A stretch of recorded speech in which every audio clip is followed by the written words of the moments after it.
Warahmatullahi wabarakatuh. Alhamdulillahilladzi ahalla nikah wa harrama sifah. Wassalatu wassalamu ala sayyidina Muhammad ibn Abdillah wa ala alihi wa sahbihi wa mawalah amma ba'dah.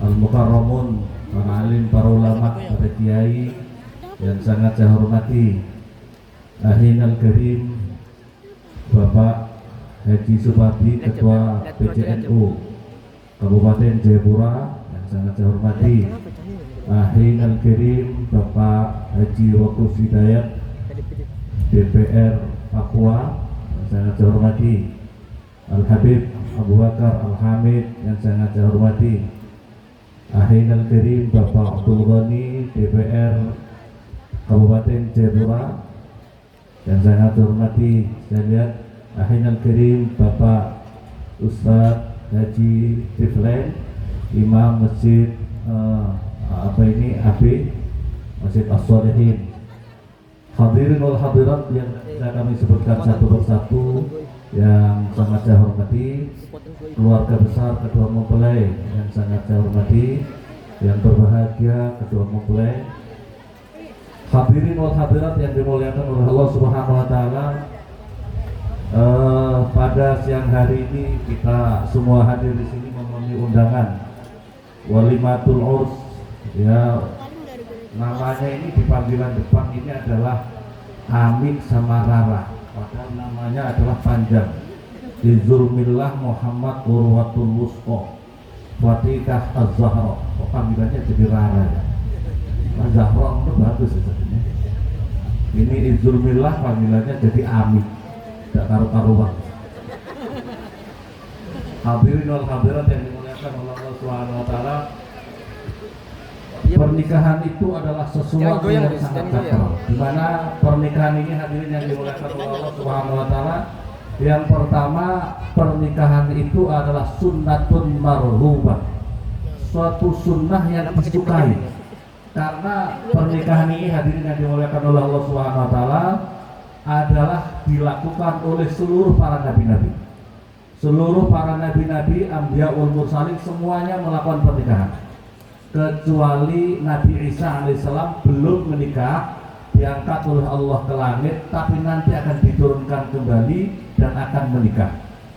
Maka oleh karena itu di dalam Al-Quran, a'udzubillahi minasyaitonir rajim, walaqad arsalna rusulan min qablika wa ja'alna lahum azwajan wa dzurriyyah. Kami jadikan dan kami telah mengutus utusan-utusan kami di muka bumi ini, dan kami jadikan mereka juga punya pasangan-pasangan, punya keturunan-keturunan. Emang nyala-nyala. Dan di dalam Al-Quran, ibadur rahman, para kekasih-kekasih Allah Subhanahu wa taala, juga doanya ini wa yaqul walladzina yaquluna rabbana hab lana min azwajina wa dhurriyyatina qurrata a'yun waj'alna lil muttaqina imama.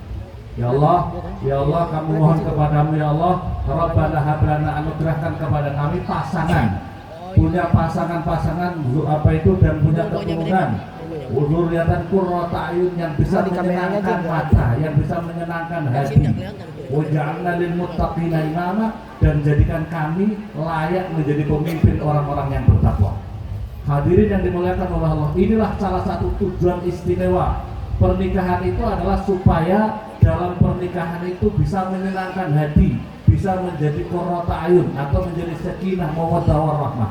Tujuan pernikahan itu agar semua semakin damai, tenang, untuk semakin ibadah kepada Allah Subhanahu wa taala. Kalau ada orang nikah tapi masih jelalatan, berarti tidak tercapai itu tujuan nikah. Sudah nikah masih jelalatan, rondo kono rondo kene dideloi kabeh. Naudzubillah subhanallah. Nah, ini berarti tidak tercapai. Karena tujuan pernikahan itu adalah aghaddu basar wa ahsan lil farj, agar supaya bisa menjaga mata, fitnahnya kemaluan. Hadirin yang dimuliakan oleh Allah, salah satu fitnah terbesar yang bisa menyebabkan orang masuk neraka itu adalah fitnah mata, fitnah kemaluan. Siapapun juga dia, siapapun juga dirinya. Hadirin wal hadirat yang dimuliakan oleh Allah Subhanahu wa taala. Jadi kalau hanya mempunyai pasangan mungkin agak gampang. tapi untuk menciptakan pasangan dan kemudian mempunyai keturunan. Wa ja'alna lil muttaqina imama, dan jadikan kami layak untuk menjadi pemimpin orang yang bertakwa. Itu yang agak repot dan perlu perjuangan luar biasa. Bapak-bapak, ibu-ibu, perlu mujahadah luar biasa bagi kita yang telah membangun rumah tangga agar keturunannya layak menjadi pemimpin orang bertakwa. Kalau hanya jadi pimpinan judi sholat, gampang ya. Kalau hanya untuk menjadi pimpinan ngopi ngalor itu ngopi tok, gampang. Tapi layak menjadi pemimpin orang-orang bertakwa itu butuh ilmu. Bagaimana jadi pimpinan orang muttaqin ora iso ngaji kitab? Bagaimana punya pondok pesantren tidak bisa ngaji kitab? Bagaimana pondok-pondok pesantren tidak bisa mengeluarkan santri-santri bisa baca kitab? Terus naudzubillah, naudzubillah summa naudzubillah, pondok pesantren mandul untuk tidak melahirkan santri-santrinya ngalim. Ini menjadi masalahnya kiainya atau santrinya? Kiainya yang tidak bisa ngaji kitab atau santrinya yang nggak mau belajar kitab? Maka oleh karena itu layak menjadi pemimpin orang bertakwa. Bagaimana ngaku bertakwa, hadirin? Kita ngaku bertakwa, pokoknya ngomong Islam luar biasa, baca Al-Quran tidak ngerti arti ini. Kitab suci kita Al-Quran, tapi tidak ngerti arti ini. Minimal kita harus tahu ngerti tafsir Al-Quran, paling dikit paling kecil ya tafsir Jalalain. Mungkin apa betul? Hadirin wal hadirat, ini maksudnya ini yang doa tadi maksudnya wa ja'alna lil muttaqina, jadikan kami menjadi orang-orang yang layak menjadi pemimpin orang-orang yang bertakwa. Ma'asyiral muslimin yang dimuliakan oleh Allah Subhanahu wa taala. An-nikahu sunnati, faman raghiba an sunnati falaysa minni. An-nikah ini adalah sunnahku, barang siapa benci. Ma'asyiral muslimin, di sini poinnya benci, bukan tidak menikah. Jadi poinnya adalah barang siapa membenci terhadap apa itu ibadah pernikahan, maka dia tidak termasuk golonganku, kata Rasulullah. Jadi bukan yang tidak menikah. Kalau umpamanya dikatakan barang siapa yang tidak mau menikah maka dia adalah umatku, bagaimana kalau ada orang-orang yang ada uzur, tidak sempat atau tidak bisa menikah? Tidak bisa menikah gara-gara mungkin faktor kesehatannya sehingga dirinya tidak bisa menikah, berarti dosa terus. Maka oleh karena di sini yang benci, bukan yang tidak menikah. Kadang-kadang ada orang apa itu belum menikah tapi memang belum, belum tapi bukan membenci, itu tidak masalah. Berikutnya lagi ma'asyiral muslimin yang dimuliakan oleh Allah Subhanahu wa taala. Terus yang dalam hadis Nabi, man istata'a minkum al-ba'a falyatazawwaj fa inna aghaddu lil basar wa ahsan lil farji wa man la, jika memang tidak falyasum. Jika memang tidak mampu untuk memberi mas kawin, untuk sanggup menikahi seseorang perempuan, maka hendaklah kamu banyak puasa. Banyak puasa artinya ben lemes, ben ora pikirannya tidak semrawut mikir bojo, mikir orang perempuan. Kalau memang orangnya tidak mau puasa, kalau tidak mau puasa tapi kok apa itu tidak mau nikah, nah ini yang dikhawatirkan tidak konsen. Nanti walaupun pikir Allah, tapi pikirannya kawin. Ya ini masalah. Makanya oleh karena itu harus banyak puasa jika memang belum mau nikah. Hadirin yang dimuliakan oleh Allah. Waqala Nabi sallallahu alaihi wasallam, man tazawwaja faqad ukhrija syatru dini. Barang siapa sudah menikah, kawin, maka terjagalah agama buat dirinya. Artinya yang sesuatu pengaruh yang memungkinkan dirinya akan hancur akidah agamanya, maka sudah terjaga. Wal yattaqillaha fi lisani. Maka hendaklah kamu menjaga bagian yang kedua, yaitu bagaimana dirinya untuk menjaga akidahnya supaya tidak terkontaminasi dengan dosa. Ma'asyiral muslimin yang dimuliakan oleh Allah. Di dalam apa ini Syekh Bishr Al-Harith, seorang wali Allah, beliau menyatakan gini, saya ini dilampaui oleh kemuliaannya Imam Ahmad bin Hanbal 3 hal. Yang pertama Ahmad bin Hanbal itu bitolabil halal li nafsi wa li ghairi. Jadi saya ini kalah dengan amalannya Imam Ahmad bin Hanbal 3 hal. Yang pertama, Imam Ahmad bin Hanbal itu mencari rezeki untuk dirinya dan untuk yang lain. Jadi beliau itu selalu disisihkan, rezekinya itu disisihkan untuk fakir miskin, untuk orang-orang yang sedang belajar ilmu agama di kanan kirinya. Itulah keistimewaan. Sementara saya hanya bisa mencari rezeki untuk diriku sendiri, maka saya kalah amalku dengan Al-Imam Ahmad bin Hanbal. Yang kedua, saya kalah dengan Al-Imam Ahmad bin Hanbal karena beliau punya istri. Beliau punya istri wafat, langsung segera menikah lagi. Katanya, ya Syekh, kenapa harus cepat-cepat menikah? Karena saya tidak mau dijadikan orang yang jomblo. Jadi saya tidak mau dikatakan orang yang jomblo, artinya tidak kawin, tidak punya istri. Yang berikutnya lagi adalah Al-Imam Ahmad bin Hanbal itu Al-Imam Ahmad bin Hanbal itu ini diangkat menjadi pemimpin bagi orang-orang yang, karena beliau adalah salah satu imam mazhab 4 adalah Al-Imam Ahmad bin Hanbal. Masyaallah muslimin yang dimuliakan oleh Allah Subhanahu wa taala, yang berikutnya lagi keistimewaan pernikahan itu adalah salah satu marhubah. Keistimewaan pernikahan itu adalah dikatakan, ulama mengatakan orang yang menikah itu pahalanya orang yang menikah itu seperti orang yang jihad fisabilillah.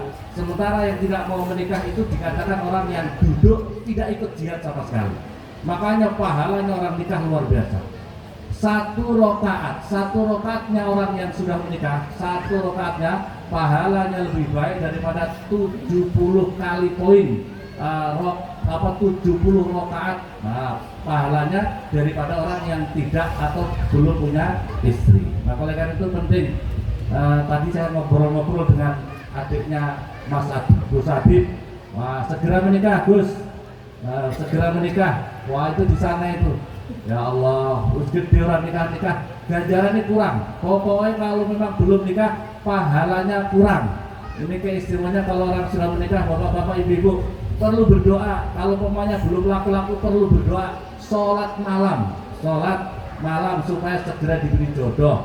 Yang penting ojo terlalu repot-repot. Jauh-jauh, ya Allah, saya tidak mau nikah kecuali dapat selebritis dari apa itu yang kebakaran,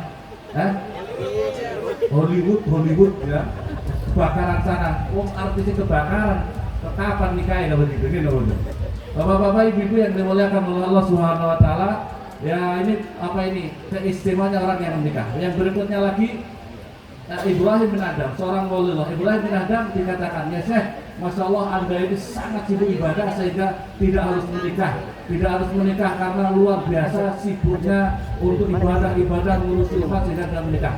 Maka jawabnya, pahala Anda berarti luar biasa. Jawabnya Ibrahim bin Adam, justru pahala saya itu adalah dilampaui oleh orang-orang yang susah sedih karena mengurusi keluarga, capek setiap hari kerja, setiap hari ngurusi keluarga anak turunnya. Itu pahalanya lebih besar daripada sholat-sholatku malam, sholat zikir-zikirku.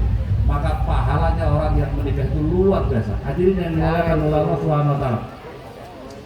Yang berikutnya lagi, hadirin yang dimuliakan oleh Allah, pernikahan itu adalah yang wajib harus dipahami bersama adalah wa'ashiruhunna bil ma'ruf.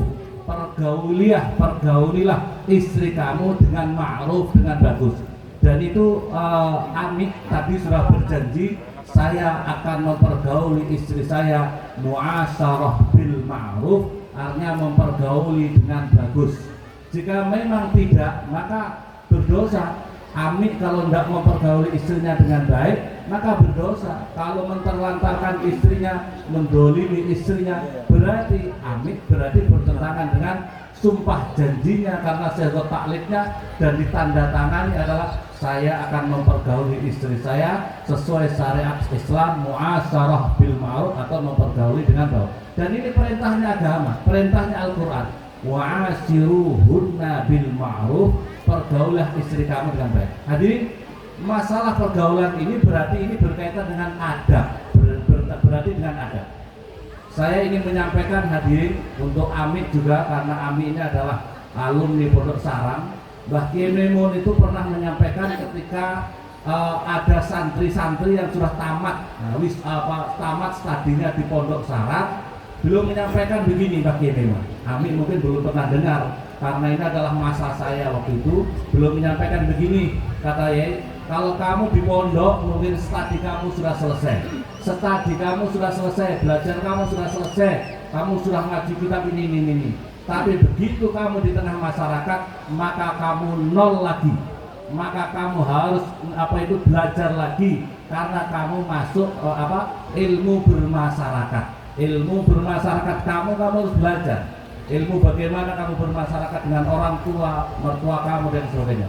Hadirin, ini yang harus dipelajari. Kamu punya ilmu dari pondok pesantren, tapi kalau kamu tidak punya adab di tengah masyarakat, kamu akan disingkirkan di tengah masyarakat. Kamu punya ilmu yang segala macam tingginya, tapi kalau kamu adabnya jelek, maka kamu akan disingkirkan, masukkan tong sampah. Dan itu terjadi masyarakat, karena masyarakat tidak melihat ilmu kamu. Kamu pernah belajar Fathul Wahab, kamu pernah Alfiyah, segala macam, kamu pernah ngaji Ihya, tidak dipandang. Yang dipandang masyarakat akhlak kamu bagaimana di tengah masyarakat. Hadirin yang dimuliakan oleh Allah Subhanahu wa taala, orang tua itu yang menyebabkan kita sukses. Orang tua kita yang menyebabkan kita sukses itu ada 3 orang. Yang pertama adalah orang yang melahirkan kita. Jangan menyakiti hati orang tua kamu yang melahirkan kamu. Itu adalah akan menjadikan sebab kesialan kamu, ketidaksuksesan kamu, ketidakberkahan hidup kamu di dunia. Orang yang melahirkan kamu. Yang kedua adalah orang yang menikahkan kamu, artinya mertua kamu. Jangan sampai kamu menyakiti hati mertua kamu, karena itu akan menjadikan kesialan dirimu, ketidakberkahan hidupmu di dunia dan di akhirat. Maka kedua orang tua. Yang ketiga adalah guru kamu yang telah mengajarkan ilmu kepada kamu. Kalau kamu meremehkan dia, kalau kamu memutuskan hubungan sama mereka, maka itu adalah kesialan buat hidup kamu, ketidakberkahan buat hidup kamu. 3 ini yang harus dijaga. Imam Ali karramallahu wajhah, hatta orang-orang yang lebih senior, orang-orang yang lebih tua. Kehancuran seseorang kadang-kadang adalah tidak menghargai orang-orang yang dituakan. Imam Ali karramallahu wajhah pernah berjalan waktu mau subuh, waktunya sudah mepet, tapi terus kemudian ada orang tua tertatih-tatih di depan. Dia tahu orang tua itu ternyata adalah orang Yahudi, tapi Imam Ali tidak mau melampaui, tidak mau nyalip sama orang tua itu. Padahal waktunya mepet untuk sholat subuh. Sampai Rasulullah ketika sujud itu ditahan sama malaikat Jibril, tunggu dulu. Sujud karena nunggu Ali masih belum jamaah. Begitu Imam Ali masuk masjid, begitu sudah jamaah, baru diangkat oleh malaikat Jibril sujudnya Rasulullah. Hanya rukuk sujudnya Rasulullah baru diangkat. Kenapa?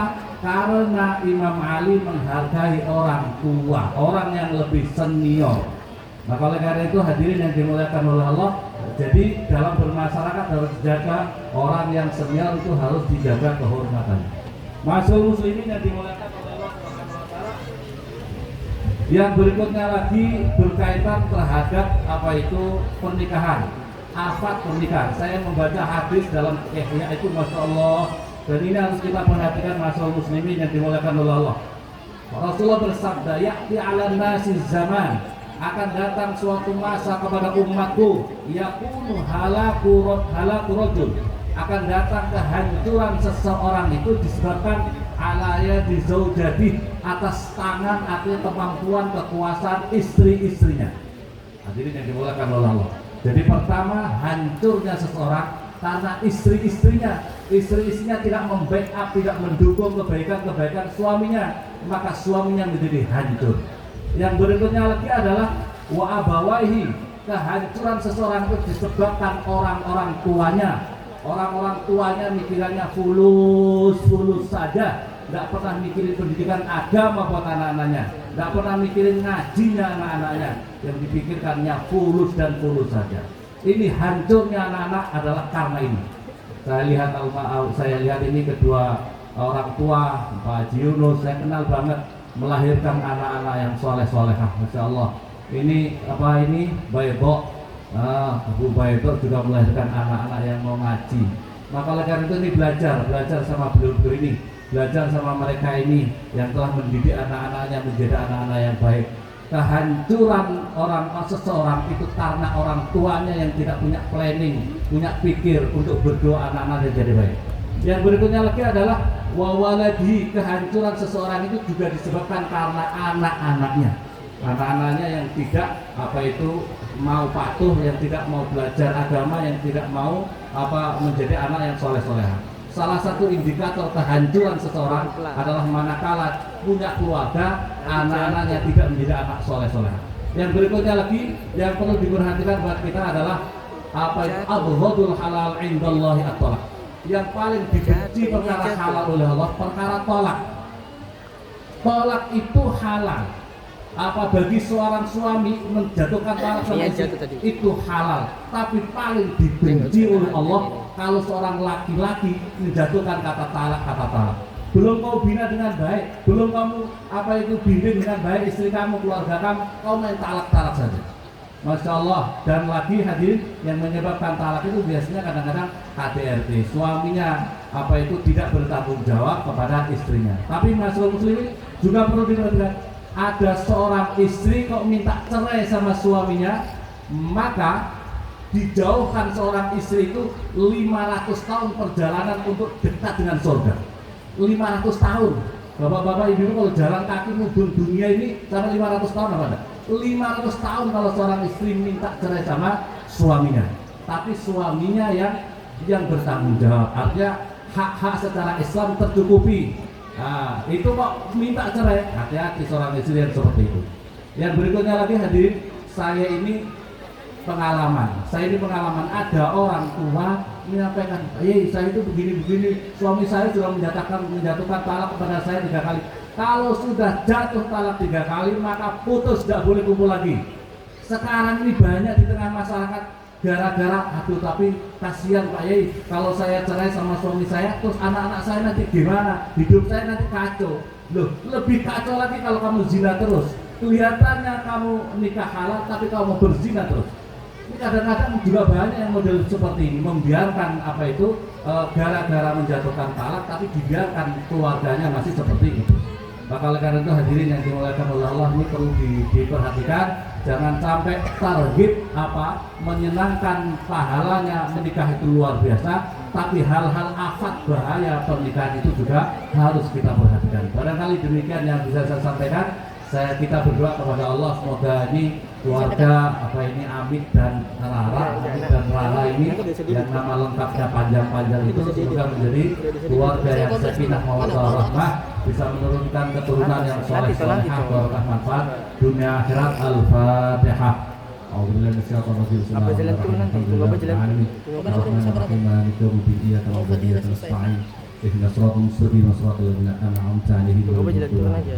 kurang lebihnya mohon maaf dan Allah ajmain. Assalamualaikum warahmatullahi wabarakatuh. Kita kan bisa foto bersama pengantin.